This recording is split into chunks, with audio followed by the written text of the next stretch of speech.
नमस्ते मित्रहरू, अहिले तपाई हेर्दै हुनुहुन्छ हाम्रो YouTube च्यानल टिप्स वालेट। यदि तपाई हाम्रो च्यानलको लागि नयाँ हुनुहुन्छ भने हाम्रो च्यानललाई सब्स्क्राइब गर्न नभुल्नुहोला।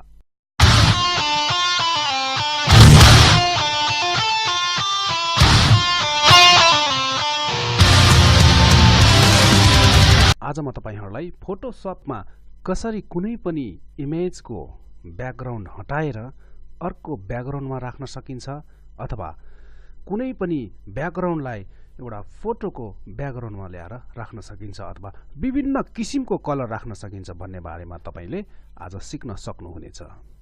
त मित्र, लागौं अब फोटोशपतर्फ। सर्वप्रथम तपाईले फोटोशप ओपन गर्नुपर्ने हुन्छ।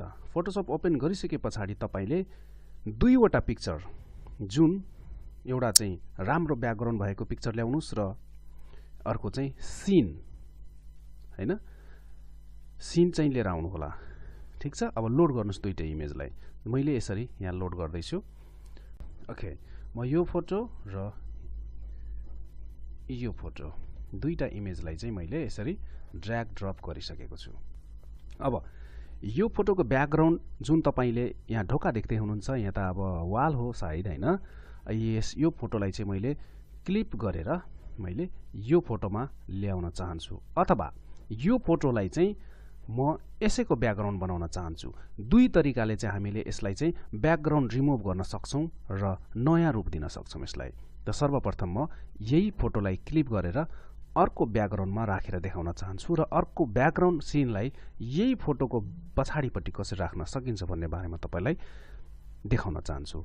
त मित्र, सबभन्दा सुरुमा तपाईले यो इमेजलाई चाहिँ हामीले के गर्नुपर्छ, क्लिपिङ गर्नुपर्ने हुन्छ। र क्लिपिङ गर्ने मामलामा चाहिँ विभिन्न किसिमको टुल्स छन् क्लिप गर्नलाई। म्याजिक वान टुल पनि छ, क्विक सिलेक्सन टुल पनि छ, अनि तपाईलाई यहाँनेरि गएर lasso tool, polygonal lasso tool, magnetic lasso tool, यी विभिन्न किसिमका टुलहरू पनि छन् जुन चाहिँ यसलाई क्लिप गर्नुपर्ने हुन्छ, पाथ बनाउनु पर्ने हुन्छ। तर मलाई सबैभन्दा बेस्ट टुल अफ फोटोशप क्लिपिङको लागि चाहिँ पेन टुल भन्ने मनपर्छ। पेन टुलले चाहिँ यसरी हामीले के गर्छौं त, क्लिप गर्न सक्छौं। अब तपाईले क्लिपकै कुरा गर्नुपर्दाखेरि क्लिप हामीले अलिकति भित्र गर्नुपर्ने हुन्छ। म चाहिँ क्लिप गरिसकेको छु। यदि तपाईलाई जुन पेन टुलै सजिलो लाग्छ भने पेन टुलको युज गर्नुस्। यदि तपाईलाई चाहिँ magnetic lasso tool, polygonal lasso tool अथवा म्याजिक टुल अथवा म्याजिक वान टुल, जुनसुकै क्विक सिलेक्सन टुल तपाईलाई मनपर्छ त्यसरी सिलेक्सन गर्न सक्नुहुन्छ। र क्वालिटीको मामलामा कुरा गर्नुपर्दाखेरि पेन टुल जस्तो क्वालिटी अरु टुलले दिँदैन। त्यसकारणले मैले यसलाई पाथ बनाइसकेको छु। यहाँनेरि पाथ प्यालेटमा जान्छु, पाथ मैले क्रिएट गरिसकेको छु। हेर्नुस्, मैले यसलाई चाहिँ 2 पिक्सल भित्र क्लिप गरेको छु। 300 को जुम, जहिले पनि जुम 300 हुनुपर्छ, किनभने 300 जुम गरेर हामी क्लिप गर्यौं भने अलिकति इमेजको भित्रपट्टि क्लिप गर्नुपर्ने हुन्छ, क्लियर देखिन्छ, यसको डिटेल्सहरु मज्जाले बुझ्न सकिन्छ 300 को जुममा। जस्तै तपाईले 100 को जुममा पनि क्लिप गर्न सक्नुहुन्छ, तर 100 को जुममा के हुन्छ भनेपछि तपाईले प्रोपर रूपमा, डिटेलली रूपमा चाहिँ तपाईले क्लिप गर्न सक्नुहुन्न। त्यसकारणले मैले 300 गरेको। र म तपाईलाई रिक्वेस्ट गर्छु, तपाईलाई यो इन्फर्म गर्छु कि 300 को जुममा यदि तपाईले क्लिप गर्नुभयो भने चाहिँ समय त अलिकति लाग्छ, तर पर्फेक्सन, निखार धेरै राम्रो हुन्छ। त मित्रहरू, अब म यसलाई के गर्न चाहन्छु भने यसलाई यो पाथ सिलेक्ट गर्छु र यहाँ हेर्नुस्, यहाँनेरि तपाई हेर्दै हुनुहुन्छ load path as a selection भन्ने छ यहाँनेरि अप्सन। यो बटनलाई तपाई क्लिक गर्नुस्। अब हेर्नुस्, यहाँनेरि के भयो भने यो पाथ सिलेक्ट भइसक्यो। मतलब अब यो इमेज काटिनको लागि रेडी भइसकेको छ। यसलाई यो इमेज सिलेक्ट भयो नि, यसको वरिपरि मैले पाथ बनाएको थिएँ, सिलेक्सन भइसक्यो। अब के गर्न सकिन्छ भने अब तपाईले एउटा चाहिँ काम के गर्नु पर्यो भने चाहिँ सेलेक्टमा गएर यसरी मोडिफाईमा गएर त्यसपछि फिदरमा क्लिक गर्न सक्नुहुन्छ, अथवा तपाईले हेर्दै हुनुहुन्छ यहाँनेरि शिफ्ट प्लस F6। यो शिफ्ट प्लस F6 मा पनि तपाईले क्लिक गरेर यहाँनेरि फिदर बढाउन सक्नुहुन्छ, अथवा तपाईले राइट क्लिक गरेर यहाँ पनि फिदर भन्ने अप्सन आउँछ। याद राख्नुस्, यो सिलेक्ट गरिसकेपछि यो सिलेक्सन भयो भने पाथ, त्यसपछि मात्र यहाँनेरि फिदर भन्ने अप्सन आउँछ। अब कुरा यो फिदर हाल्ने किन त? फिदर किन हाल्ने भने मानिलिउँ यसलाई म डिसेलेक्ट गर्छु, कन्ट्रोल डी डिसेलेक्ट गरे अहिले। अब हेर्नुस्, यो अहिले कस्तो स्मुथ देखिरहेछ, एकदम ब्याकग्राउन्डसँग म्याचिङ छ नि, यो स्मुथ देखिरहेछ। तर तपाईले यसलाई क्लिप गरेर सार्नु भयो भने चाहिँ जुन एउटा एकदम धारिलो देखिन्छ क्या, काटेको चाहिँ हामीले कुनै पनि चीजलाई काट्दाखेरि कस्तो धारिलो देखिन्छ हो त्यस्तै देखिन्छ। र त्यो धारिलो नदेखियोस्, स्मुथ देखियोस् भन्नको लागि तपाईले के गर्नुपर्ने हुन्छ फिदर बढाउनु पर्ने हुन्छ तपाईलाई अलिकति जुम गरेर म 300 को जुममा देखाउँछु यो किन भन्दै छ भने अब राइट क्लिक गर्नुस् यहाँनेरि फिदरमा जानुस् फिदर तपाईले 1% मात्रै किनभने फिदर भनेको अलिकति बाहिर जान्छ यो जुन सिलेक्सन देखिराख्नु भएको छ हल्का बाहिर गए जस्तो देखिनुहुन्छ तपाई यसलाई ओके गर्नुस् त ओके अनि त्यसपछि कुरा आयो अब कन्ट्रोल शिफ्ट आई गर्नुस् इन्भर्स सिलेक्सन गर्नुस् यता म लेयर प्यालेटमा जाँदै छु कन्ट्रोल शिफ्ट आई गरे मैले यो मतलब अघि इमेज मात्रै सिलेक्ट भएको थियो ब्याकग्राउन्ड बाँकी नै थियो अब चाहिँ के भयो इमेज छोडिन्छ ब्याकग्राउन्ड सिलेक्ट भयो अब यसलाई के गर्नुहुन्छ यसले लक छ अहिले यो लकलाई तपाई खोल्न सक्नुहुन्छ डबल क्लिक गर्दिनुस् हैन अनि यहाँनेरि के नाम पनि दिन सक्नुहुन्छ छोडिदिनुस् दिनुहुन्न भने ओके गर्नुस् त्यसपछि के भयो त अब तपाईले के गर्नुस् त डिलिट बटनलाई थिच्नुस्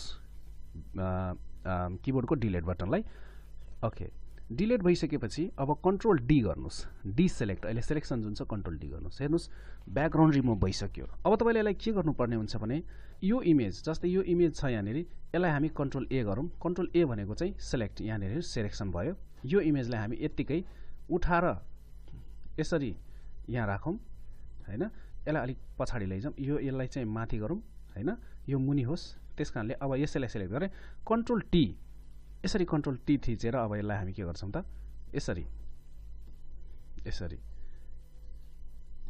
यसरी के गर्छौं त तपाई जतिमा ह्यापी हुनुहुन्छ त्यतिमा यसो गर्नुस् यसलाई ओके र फाइनलमा इन्टर गर्दिनुस् अब के भयो त ब्याकग्राउन्ड चेन्ज भयो यो ब्याकग्राउन्ड त एउटा नर्मल ब्याकग्राउन्ड हो तपाईलाई राम्रो लागेको खण्डमा अरु ब्याकग्राउन्ड पनि तपाईले राख्न सक्नुहुन्छ अब अर्को कुरा यसलाई म डिएक्टिभेट गर्छु आँखालाई म यसलाई सिलेक्सन गर्न चाहन्छु यो इमेजलाई पनि कुदाएर तपाईले ड्र्याग ड्रप गरेर यहाँ ब्याकग्राउन्डमा डाइरेक्ट राख्न सक्नुहुन्छ ल कन्ट्रोलले पनि कन्ट्रोल डी गर्छु म ल हेर्नुस् अब यो इमेजलाई चाहिँ यसरी म के गर्छु त सिलेक्ट गरे मुभ टुल लिए यसलाई यस्तो गरेर यहाँनेरि पनि राख्न सकिन्छ अब यहाँ ठुलो भयो फेरि यसलाई के गर्नुस् कन्ट्रोल टी अनि यो यसलाई चाहिँ यसरी सानो पार्नुस् हल्का तपाई कहाँ राख्न चाहनुहुन्छ यसलाई यसरी राख्दिनुस् एउटा साइडमा जहाँनेरि तपाई खुसी बन्नुहुन्छ त्यहाँनेरि तपाईले राख्न सक्नुहुन्छ अब हेर्नुस् अब मैले चाहिँ यदि मैले फिदर नदिएको थिएँ भने के हुन्थ्यो भने चाहिँ एकदम शार्प देखिन्थ्यो होला अब हेर्नुस् त स्मुथ देखिन्छ नि यो धारिलो जस्तो देखिँदैन नि म्याचिङ भएको छ यही म्याचिङ राम्रो होस् भनेर ब्याकग्राउन्डसँग ठ्याक्कै मिलोस् ब्याकग्राउन्ड साच्चैकै यहीँनेरि चाहिँ खिचाएको हो यो फोटो भने जस्तो लागोस् भन्नको लागि चाहिँ तपाईले चाहिँ यो फिदर हाल्नै पर्ने हो त मित्रहरू यो थियो तपाईको लागि कुनै पनि इमेज कुनै पनि फोटोको ब्याकग्राउन्ड हटाएर अर्को ब्याकग्राउन्ड कसरी हाल्ने अथवा कुनै पनि फोटोलाई चाहिँ ड्र्याग गरेर अर्को ब्याकग्राउन्डमा कसरी सजाउने भन्ने एकदम सिम्पल तरिका फोटोशपमा यो चाहिँ आजको तरिका विशेष गरेर नयाँ साथीहरुको लागि जो नयाँ हुनुहुन्छ फोटोशप सिक्दै हुनुहुन्छ र फोटोशपमा चाहिँ केही गर्छु भनेर ब्याकग्राउन्ड चेन्ज गर्छु भने फेसबुक इन्स्टाग्राम ट्विटर लिंक्डइन आदिमा हालेर चाहिँ गर्न चाहन्छु भन्ने चाहिँ तपाईले गर्नुभयो भने